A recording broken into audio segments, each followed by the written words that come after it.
Yo, hasta conocerlo, no escuché nunca antes su voz. O sea, conocía perfectamente la imagen, conocía la obra, pero no conocía la voz hasta que tuve la oportunidad de conocerlo.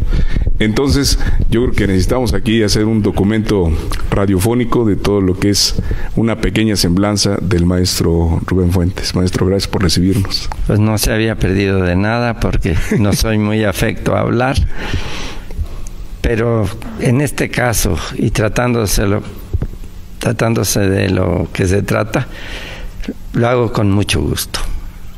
Bueno, yo creo que un reconocimiento justo, mínimo tal vez de lo que tiene que ser toda la industria, y tendría que hacer un país a nivel de su gobierno y de su pueblo para una de las figuras más grandes de la música mexicana, que es don Miguel Aceves Mejía. Pues me parece sí que debería ser un homenaje nacional, un hombre que ahorita en esta etapa, en estos tiempos, en Brasil y en Argentina, lo cantan, lo tocan, lo recuerdan con mucho cariño. Entonces, él es de los que han hecho que la música mexicana trascienda. Maestro, usted, yo creo que está cierto de que es la figura más respetada y admirada por la gente que ejecuta la música todos los días. Algún día hicimos una encuesta a nivel de los músicos de mariachi en Garibaldi, y el nombre de Miguel Aceves Mejía correspondía a cada pregunta que hacíamos de qué artista en todas las etapas de la música mexicana de México admiraban más. Pues yo creo que con justicia, toda vez que Miguel realmente fue el reiniciador, digamos, de una temporada triunfal de la canción ranchera, empezando con rancheras, como Ya se va la embarcación, Carabinas 3030, en fin, todas esas. Por allá, yo creo que además de eso también fue el primero que grabó ya en serio las canciones de José Alfredo, de Tomás y las mías de paso. ¿Cuál fue la primera impresión que le dio Miguel Aceves Mejía ya para la canción ranchera? Pues a mí me parecía diferente. Yo no era un experto en aquel tiempo, ni ahora tampoco, pero conocía poco de la música mexicana, estaba recién llegado prácticamente, entonces estaba haciendo mis pinitos apenas. ¿Estaba usted todavía en el Vargas? Estaba en el Vargas, sí, al principio de los años que estuve con el Vargas. ¿Y sería la primera vez que se agregaban instrumentos al mariachi? Pues al mariachi sí, porque lo anterior a esto podría ser lo de Jorge Negrete con Manuel Esperón, pero eso realmente era una orquesta que a veces se le hacían espacios para el mariachi, pero no era un mariachi transformado. Y en este caso era el mariachi. Era el mariachi. ¿Y le agregaban qué metales, maestro? Pues en algunas ocasiones cornos, más trompetas. Por ahí en los 50 grabamos con 3 trompetas algunas cosas, con cornos, con flautas, que fue de lo primero que pusimos extra, 2 flautas, y hasta llegar a Qué bonita es mi tierra, que tiene de todo, chelos, violas, etcétera. Y un arreglo completamente diferente, ¿no? Pues para la época era innovador. ¿Alguna vez algún músico de mariachi me dijo que era así como un galimatías para leerlo en ese momento, porque no se habían encontrado nunca con esa construcción musical? Así es, se tardaron un tiempo en poderla tocar. Y de ahí se hace un nuevo sonido de la música mexicana, ¿no? A partir de Miguel, diría yo, porque así como con Pedro nace el bolero ranchero, que también así se le nombró por hacer los boleros con mariachi y con una cierta característica. Con Miguel, con los guapangos, básicamente, viene la gran transformación del mariachi. Y todo ese gran cúmulo de los huapangos grabados con el mariachi sinfónico, ¿usted ya los había escrito? No, todo. Yo siempre he escrito para quien va a cantar. No tengo cosas hechas para ver quién las canta. Cuando sé que quién va a cantar, escribo. Y si no, descanso. Y aquí había todas las posibilidades con Miguel Aceves. Efectivamente. Ese era el secreto de que pues a uno se le exacerbaba la imaginación pensando en lo que él podía interpretar. ¿Y ya escribía usted todo el arreglo con la introducción, todo para Miguel? Para Miguel y para José Alfredo, que casi simultáneamente, en ese tiempo me tocaba escribir para Miguel, para José Alfredo, para Amalia y para Pedro, básicamente, que eran los que más grababan. Yo lo único que trataba es de que cada uno tuviera un sonido diferente, a pesar de que los que lo acompañábamos era siempre nosotros con el Vargas. ¿Están en lo correcto quienes ubican en la historia como el primer bolero ranchero Tienes que Pagar? Ese es el primero, sí. Pero no parece un bolero ranchero. Bueno, a mí no me dio la impresión, sino más bien como un danzonete. Un danzón, ¿verdad? Un danzonete, sí parecen danzonetes. Oye, maestro, a manera de una pequeña ilustración en este breve paréntesis, ¿cómo era la grabación, por ejemplo, de 100 años? Es decir, ¿se ubica usted más o menos en el estudio? Sí me acuerdo muy bien, porque el de la guitarra era el papá de Flavio. Sí, sabemos. Y yo, guitarra hawaiana. Sí, y otro guitarrista. Y Pedro se aprendía las canciones en el estudio. Ahí se las tocaba, se las aprendía. En aquel tiempo el mariachi también las aprendía de oído. Yo les tocaba ahí en el piano lo que tenían que hacer y ahí nos íbamos. Y había órganos también, ¿no? Teclados. Pues Panchito Méndez hizo algunas cosas con órgano. Prohibido, por ejemplo. Sí, esas ya no intervine yo. Esas las hacía Panchito Méndez con un grupito que él hacía. Ya no era mariachi, era un conjunto. Bueno, pero 100 años también era así como digamos que un bolero genérico, ¿no? Pues daba la impresión, por lo menos, por las guitarras, creo yo, y las trompetas con sordina. Y entonces era cuestión de 1, 2, 3 y todos al mismo tiempo. Sí, haciendo lo posible porque saliera bien. ¿Y había muchas tomas? Una, porque acuérdese de que era en cera primero, claro, y después en acetato. No había remiendos. O salía bien o se intentaba otra vez, pero ya una tercera vez ya los ingenieros no estaban muy de acuerdo en que estuviera uno echando a perder acetatos. Hay muchos detalles perceptibles conforme, bueno, pues cuántas veces se han oído las canciones de Pedro Infante. Hay algunos detalles ahí, alguna cuerdita de más, hay errores de más. Hay errores, porque no había, si le salía bien a él, no teníamos autoridad para parar por nosotros, tenía que pararse por él, pero generalmente no era necesario. Entonces hay algunos errores, bajos equivocados, un pichicato de más, un arcazo de que alguien se adelantó, pero pues todo entraba en el asunto. ¿En qué estudio se sentía usted más a gusto? ¿En el de Pirles o cruzando la calle, en el de RCA? No, yo fui siempre de RCA, sí. Yo creo que eran los mejores estudios, ¿no? Eran los mejores, definitivamente, con más posibilidades. Pancho Cárdenas era un excelente ingeniero, con gusto, con oído. Casi todas las grabaciones, o la mayor parte de las de Miguel Aceves, se hicieron con Pancho Cárdenas como ingeniero y Mariano como director artístico. ¿Y las grabaciones de Miguel Aceves Mejía necesariamente eran con el Mariachi Vargas?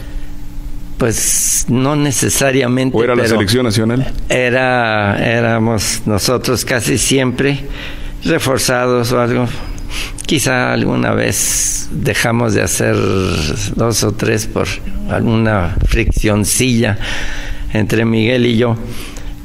sin importancia, pero fueron las únicas en que él grabó con otro grupo. Hay unos guapangos, que se oyen un poquito más antiguos que todo el cúmulo aquello de la fiesta en el corazón, Adorado Tormento, todas aquellas. Hay unos guapangos anteriores con Miguel Aceves, ¿cómo se llama? Mi ahijada o algo así. Qué buena está mi ahijada, porque la habré bautizado. Sí, 6 cosas. Dice, ¿eh? Sí, no, sí, y a lo mejor es cierto. Pero sí, las cosas de Lorenzo Barcelata. Así es.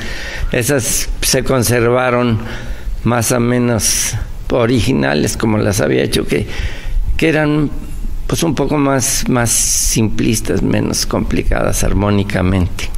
¿Y usted ya arreglaba aquello? Lo de Lorenzo no lo hice yo. Lo de Lorenzo fue una etapa que andaba, por alguna circunstancia, no me tocó hacerlo a mí. Pero sí me tocó hacer algunos guapangos más primitivos, por decir de alguna forma. ¿Pero qué año es ya cuando entramos a la etapa fuerte, sinfónica, sonora, importante, muy bonita, contemporánea del guapango? Pues yo creo que fue a partir de Ruega por Nosotros y El Pastor. Ahí empezamos a usar instrumentos extras y automáticamente pues se fue enriqueciendo instrumental y armónicamente el mariachi. Maestro, Ruega por Nosotros es una canción muy melancólica. Así es. Triste. Pero corresponde a una corriente, o es una... Yo la encuentro como una canción aislada del resto de la música en ese tiempo, ¿no? Pues coincidió con José Alfredo casi simultáneamente. Él tenía El Jinete y yo tenía Ruega por Nosotros, que el tema en cierta forma es el mismo, ¿verdad? Y después por ahí apareció Rogaciano, apareció Tata Dios también con una cosa así media, pues hablando de Dios, por decir de alguien. Pero es uno de los elementos básicos de la música mexicana, ¿no? La dolencia, la muerte, Dios. Sí. Todo estaba inmiscuido, era intrínseco de ese tiempo. Así es. Y luego vienen los guapangos ya alegres. Sí, ya Buena Suerte, etcétera. Ya había que echarlas. Maestro, a mí me llama mucho la atención títulos como La Cantimplora, La Verdolaga. Así como que temas de inspiración, pues no suenan así como, bueno, pues una cantimplora. Bueno, como ustedes son seres de otro mundo, definitivamente a uno no le dicen nada, ¿no? Pero alrededor de una cantimplora ser una bella obra con frases muy alegres, muy nuestras, ¿no? Lo que pasa es que la letra de la canción está usada, la cantimplora, en lugar de decir otra palabra, ¿verdad? Le negó la cantimplora y se le murió de sed. Entonces, era otra la intención. Es como una metáfora. Exacto. Y la verdolaga también era lo mismo. Tenía ahí su doble fondo. Yo siempre he tenido un cierto sentido del humor negro, dice mi mujer que lo tengo. Pero entonces esas canciones generalmente tienen una picardía por ahí, porque realmente inspirarse en una cantimplora yo no podría. Pues sí, fue lo que me llamó a mí la atención. Salvo que esté llena de otra cosa. Pues pero... Oiga, maestro, pero yo creo que la más pícara y la más directa es el sí que sí, ¿no? El sí que sí, esa quedó simpática. Porque es así, hasta yo la entendí. Sí. Y esa es muy reciente, ¿no? No, también debe de andar por los 80. Bueno, pero sí no pertenece a aquella... No. Esa se la escribí a Lucha Villa. El guapango como tal es así de repente de frases sueltas, muy festivas, muy alegres. Sí, casi, digamos, de cuartetas, de versos, de... No son décimas, ¿verdad? No, décima es la medida, pero casi no la usamos la usan los veracruzanos, son los que más las usan. Las usan mucho en Venezuela, ¿no? Nosotros casi hacemos versos de octosílabos, más que nada en los guapangos. ¿Cómo cuántas canciones suyas habrá grabado don Miguel Aceves Mejía? Parece que 32. ¿Recuerda usted más o menos? ¿O gran parte? Bueno, no. Gran parte son los guapangos, que son muchos. Qué bonita es mi tierra, la cantimplora, el buena suerte, mal de amores, la del rebozo blanco. Ahorita que mencionó la música jarocha, pues hizo arreglos también con algunos tintes jarochos para José Alfredo. Bueno, a la luz de los cocuyos. Sí, bueno. También me ha gustado la música y, digamos, La Noche y Tú. También. Tiene una reminiscencia por ahí del Jarabe Loco. Está hecho pensando en eso. Pero a mí me gusta la música. El guapango básicamente me gusta mucho. A lo mejor lo que voy a decir yo es una tontería, pero maestro, a mí me parece que La Noche y Tú es como la versión popular del guapango de Moncayo. Digo, pues, es una apreciación personal. Sí, yo le diría también que el guapango de Moncayo es la versión elegante de la música veracruzana, ¿verdad? Sí, que está integrado por 3 sones. Sí, exacto. Que yo no he logrado identificarlos. Bueno, son como estribillos de sones y desarrollados a la manera culta que le dicen. Hubo un músico que usted me mencionó el otro día y que no recuerdo ahorita, que hizo una versión bellísima de La Noche y Tú. Chucho Zarzosa hizo una muy bonita versión. Pero preciosa, sinfónica, sí, ¿no? Sí, sí. De orquesta. De orquesta. Orquestal, sin llegar a sinfónica, pero orquestal muy bien desarrollada. Pero con una gran cantidad de cuerdas. Sí, sí, sí. Y de metales. Muy bonita. Y una grabación técnicamente bien realizada, ¿no? Absolutamente. A pesar de que en ese tiempo no se contaba con los medios. Yo creo que eso se grabó en 3 canales o en 4 cuando mucho. Y a propósito de eso, su obra ha sido tratada ya sinfónicamente. Hay una colección por ahí de música mexicana, donde pues gran parte de su obra, Serenata Huasteca, que yo recuerde, La Noche y Tú, La Viquina, por supuesto, están tratadas de manera muy seria en la música. Sí, he tenido esa suerte, independientemente de que yo estoy trabajando para hacer próximamente ya una grabación con el Vargas como solista de sinfónica, y pensamos hacer eso para hacer una gira. Hemos dado ya una cantidad, 20, 25 conciertos, pero todavía no habíamos querido grabar hasta estar totalmente seguros de que el material que hemos escogido sea el apropiado. Maestro, hace ratito que mencionó usted el tema de Dios y de la muerte. ¿De casualidad el tema de la muerte de Tomás Méndez no es arreglo suyo? Yo creo que sí. Debe ser, ¿no? Sí. Todo lo que se hacía en RCA era suyo. Sí. Con el Charro Avitia. Sí. También con él me tocó grabar. Desde el aeroplano hasta que 20 años, máquina 501 y todo eso. El arreglo de Los Camperos debe ser suyo. Es mío, sí. Y creo que es diferente entre el Charro Avitia y Miguel Aceves, ¿no? Hay una ligera variación. No. La entrada, digamos, que es clásica, o decir, que se quedó ya integrada, es igual, pero el desarrollo sí es distinto. Pero, por ejemplo, el arreglo del Charro Avitia tiene unos violines impresionantes, unas cuerdas bellísimas. Sí, quedó bien.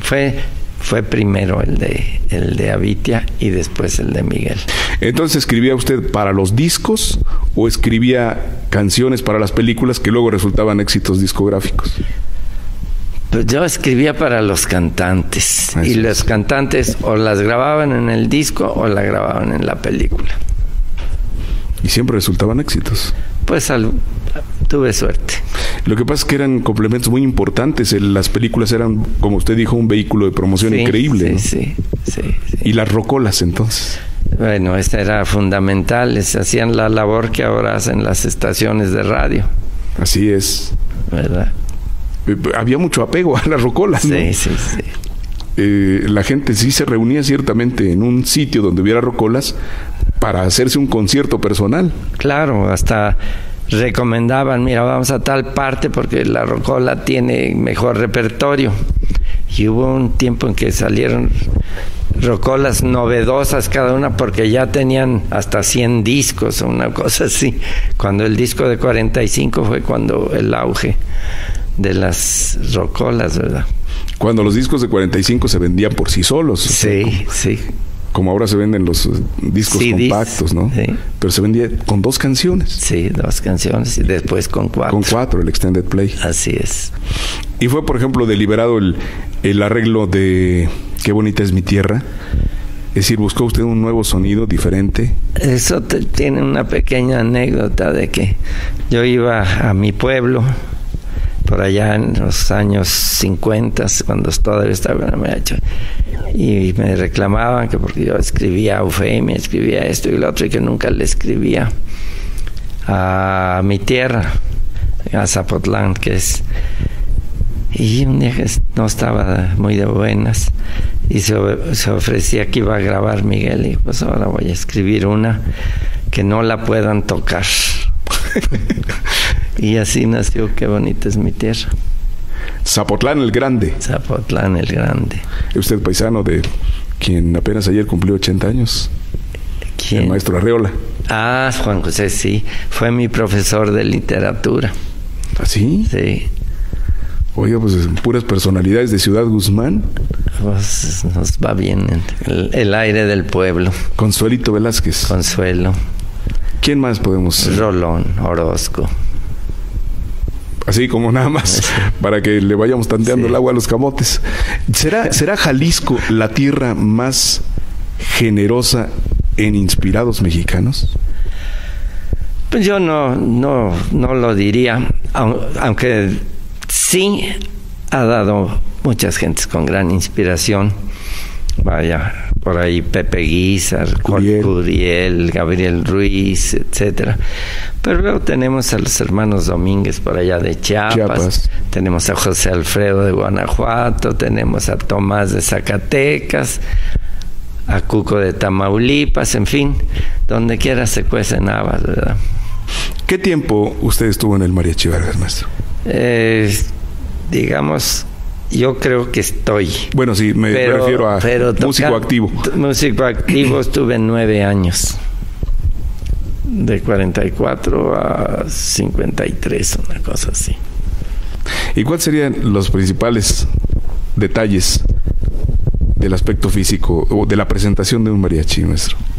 Pues primero, la calidad de ejecución, sí. Su voz y su manera de tocar el instrumento, pero que debe de estar acompañada de una buena presencia, que también debe estar acompañada de una educación aceptable y una preparación que si no la tiene debe de empezar a adquirirla.